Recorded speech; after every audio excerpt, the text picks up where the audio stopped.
बहुत पुराने समय की बात है। एक घने और विशाल जंगल में गजेंद्र नाम का एक हाथी रहता था।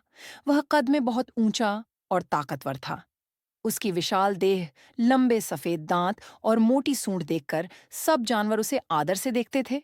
लेकिन गजेंद्र केवल ताकतवर ही नहीं था, वह बहुत दयालु और मददगार भी था। जब भी जंगल के छोटे छोटे जानवर नदी से पानी पीने आते और मगरमच्छ या अन्य खतरनाक जीवों से डरते, तो गजेंद्र अपनी उपस्थिति से उन्हें सुरक्षित महसूस कराता।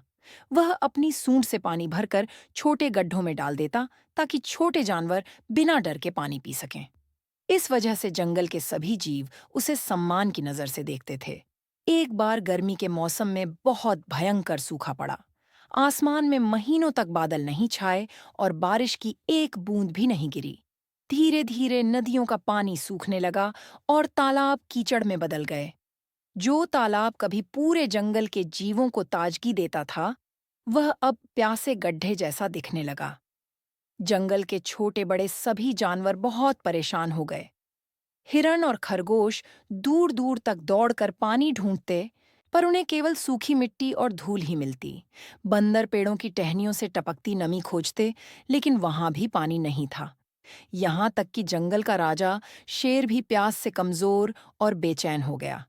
प्यास और निराशा पूरे जंगल पर छा गई थी। अब सबको लगा कि यदि जल्दी ही पानी न मिला, तो शायद पूरा जंगल ही नष्ट हो जाएगा। गजेंद्र ने यह स्थिति देखी और उसका दिल द्रवित हो गया। उसने सोचा, अगर मैं कुछ नहीं करता तो ये सभी जीव मर जाएंगे। ताकत केवल अपने लिए नहीं, बल्कि दूसरों की भलाई के लिए भी होनी चाहिए। मुझे कोई उपाय ढूंढना होगा। गजेंद्र ने अपनी यादों में झांका। उसे अपनी माँ की बातें याद आईं। बचपन में उसकी माँ उसे अक्सर एक पुराने कुएं के पास ले जाती थी।